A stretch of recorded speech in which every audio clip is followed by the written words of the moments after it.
Gunung Gate sudah lama menjadi impian Raka, pemimpin kelompok pendaki yang dikenal dengan keberaniannya.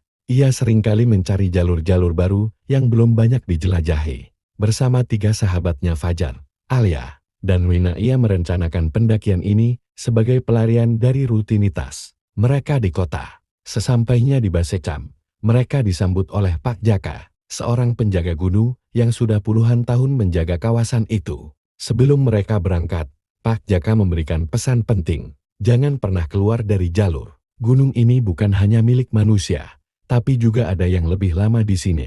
Raka hanya tersenyum, menganggap itu sebagai cerita untuk menakut-nakuti pendaki. Saat memulai pendakian, suasana tampak menyenangkan. Hutan yang hijau dengan udara segar memberi semangat baru bagi mereka. Namun, Alia merasa tidak nyaman sejak awal. Ia merasa seperti sedang diawasi. Beberapa kali ia mendengar suara aneh, seperti langkah kaki yang mengikutinya dari belakang. Ia mencoba memberitahu Raka, tetapi sahabatnya itu hanya menenangkan. Itu cuma hewan liar, Alia, jangan paranoid. Namun, saat malam pertama tiba, suasana berubah. Di tengah heningnya malam, angin berembus lebih kencang dari biasanya. Dari kejauhan, terdengar suara seperti tangisan samar. Mereka mencoba mengabaikannya dan tidur. Tetapi Alia sulit memejamkan mata, merasa ada sesuatu yang salah dengan gunung ini.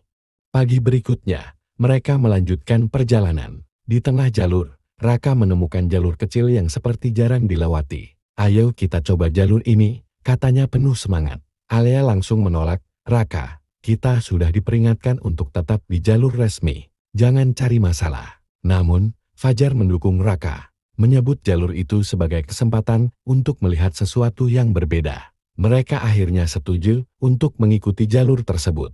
Jalur itu membawa mereka ke sebuah area yang berbeda dari sebelumnya. Tanah di sana dipenuhi bunga-bunga merah yang belum pernah mereka lihat sebelumnya. Di tengah area itu, berdiri sebuah batu besar dengan ukiran wajah wanita. Batu itu terlihat usang, seperti sudah berada di sana selama ratusan tahun. Apa ini? Tanya Wina, sambil memperhatikan ukiran di batu itu. Fajar mencoba menyentuh batu tersebut, tetapi Alia langsung menghentikannya. Jangan sentuh, kita tidak tahu ini apa. Namun, Raka, seperti biasa, tidak mendengarkan. Ia berdiri di atas batu itu dan berposi, ayo, foto aku. Ini keren banget. Sore itu, mereka memutuskan untuk bermalam di area tersebut, meskipun Alia merasa sangat tidak nyaman. Ia terus mendesak mereka untuk pindah ke tempat lain. Tetapi Raka menolak, santai saja. Alia, kita di alam bebas, bukan di film horor. Malam itu, saat semua orang sudah tidur, Alia mendengar suara langkah di luar tenda. Awalnya ia mengira itu adalah salah satu teman mereka. Tetapi saat ia membuka tenda, ia melihat sosok wanita berdiri membelakanginya. Wanita itu mengenakan pakaian putih kusam, dan rambutnya yang sangat panjang menjuntai hingga ke tanah. Alia ingin berteriak, tetapi suaranya tercekat di tenggorokan. Wanita itu perlahan berbalik, memperlihatkan wajahnya yang pucat dengan mata hitam kosong. Namun, sebelum Alia sempat bereaksi, sosok itu menghilang begitu saja. Ia langsung masuk ke dalam tenda, mengguncang Wina yang tidur di sebelahnya. Pagi harinya, Alia menceritakan apa yang ia lihat, tetapi Raka hanya tertawa. Mungkin kamu cuma mimpi. Alia, jangan bawa perasaan aneh-aneh di sini.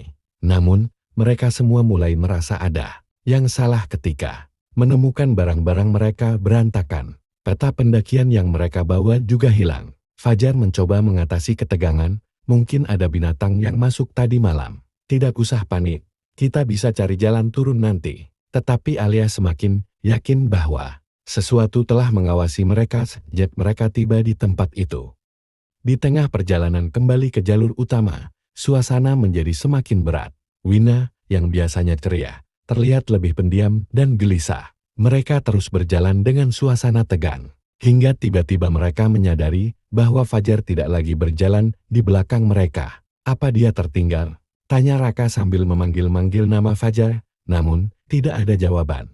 Mereka kembali ke jalur yang mereka lewati sebelumnya, tetapi jejak Fajar sama sekali tidak terlihat. Yang ada hanyalah suara samar-samar, seperti bisikan halus di antara pepohonan. Kita harus cari dia, teriak Raka. Tetapi Alia memegang tangannya. Raka, aku yakin ini bukan hal biasa. Kita sudah mengganggu sesuatu yang tidak seharusnya. Raka menepis tangan Alia dengan kasar. Jangan ngomong-omong kosong, Alia. Fajar adalah tanggung jawab kita. Mereka mencari Fajar selama berjam-jam, tetapi hasilnya nihil. Di tengah keputusasaan, mereka menemukan sebuah tanda aneh di tanah. Tanda itu menyerupai lingkaran dengan simbol-simbol aneh di dalamnya. Dan di tengah lingkaran itu, tertulis satu kata, bintang-bintang pergi, bintang-bintang. Ketakutan mulai melanda mereka. Wina mulai menangis. Sementara Alia merasa bahwa satu-satunya cara untuk keluar dari situasi ini adalah meninggalkan tempat itu secepat mungkin.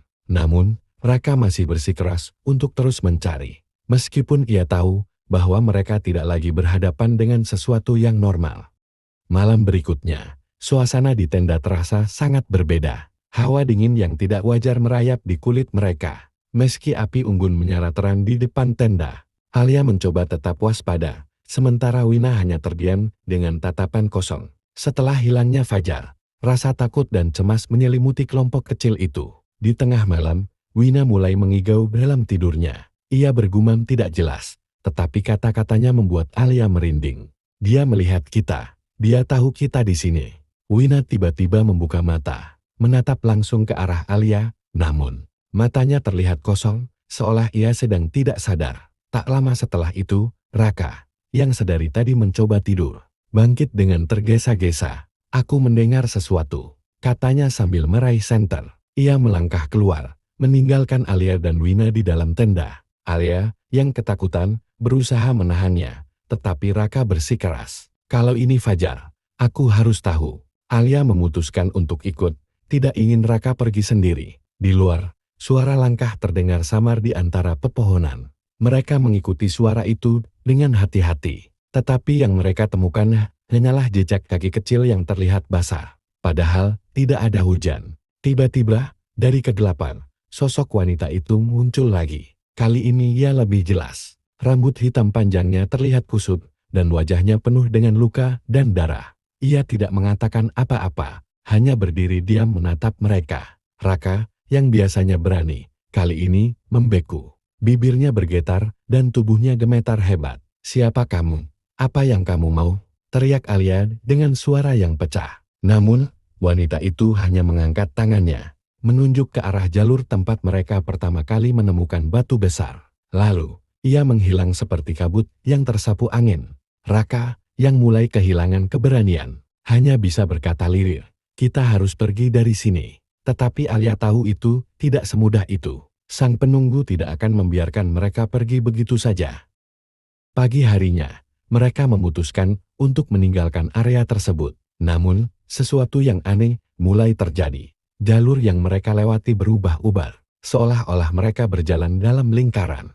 Pohon-pohon tampak sama, dan setiap kali mereka berpikir telah menemukan jalan keluar, mereka kembali ke tempat yang sama. Wina mulai menangis histeris. Kita tidak akan pernah keluar dari sini. Kita semua akan mati.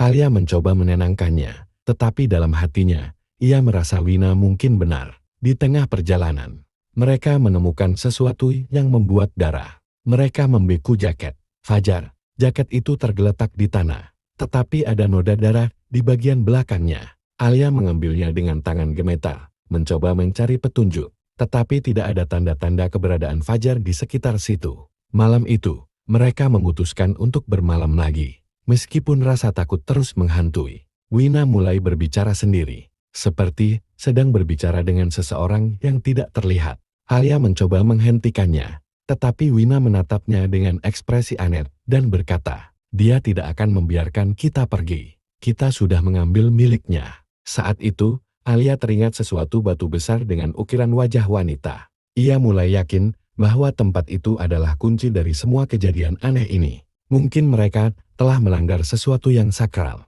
dan satu-satunya cara untuk keluar adalah dengan memperbaikinya. Namun, Raka, yang biasanya keras kepala, kini terlihat putus asa. Apa yang bisa kita lakukan? Kita bahkan tidak tahu apa yang dia inginkan, katanya dengan suara putus asa. Alia mencoba meyakinkannya, kita harus kembali ke batu itu. Mungkin di sana kita bisa menemukan jawabannya.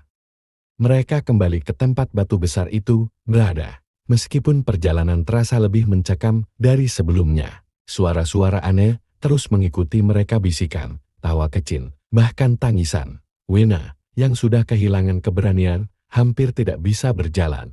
Alia harus membantunya sepanjang perjalanan. Sesampainya di batu besar, suasana menjadi sangat sunyi. Bahkan angin pun tidak terdengar. Batu itu terlihat lebih gelap dari sebelumnya, dan ukiran wajah wanita di sana tampak hidup, seolah-olah sedang mengamati mereka. Alia maju ke depan, mencoba berbicara. Kami minta maaf. Kami tidak tahu bahwa kami telah mengganggu tempat ini.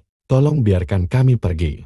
Tidak ada reaksi dari batu tersebut, tetapi hawa dingin tiba-tiba menyelimuti mereka. Tiba-tiba, Wina jatuh berlutut, menangis histeris. Ia menunjuk ke arah batu itu sambil berkata, dia ada di sana. Dia marah pada kita. Raka, yang kini hampir kehilangan akal sehatnya, berteriak, apa yang kau mau dari kami? Sosok wanita itu muncul lagi, kali ini di atas batu besar. Ia menatap mereka dengan pandangan penuh kebencian, tetapi ada kesedihan di matanya. Ia mengangkat tangannya, menunjuk langsung ke Raka. Kalian mengambil milikku, katanya dengan suara yang serak, namun penuh amarah. Alia menyadari bahwa mereka telah menginjak batu itu tanpa izin. Mungkin itu adalah pelanggaran yang dianggap serius oleh sang penunggu. Ia memutuskan untuk melakukan sesuatu yang nekat. Ia memimpin doa singkat, meminta maaf dan memohon agar mereka diizinkan pergi. Hening, tidak ada yang terjadi selama beberapa detik, hingga akhirnya sosok wanita itu perlahan menghilang, bersama dengan hawa dingin yang menyelimuti tempat itu. Namun, ketika mereka mulai merasa lega, suara tawa kecil terdengar di kejauhan. Alia menoleh ke arah Raka, tetapi ia sudah tidak ada di tempatnya. Hanya ada bekas langkah kaki yang menuju ke dalam hutan. Dan Raka tidak pernah ditemukan lagi. Alia dan Wina berhasil turun dari gunung dengan bantuan tim penyelamat. Tetapi mereka tahu bahwa pengalaman itu akan menghantui mereka selamanya. Gunung Ed tetap berdiri megah, menyimpan misteri yang tak terpecahkan. Dan sang penunggu tetap ada, menanti mereka yang berani mengusiknya.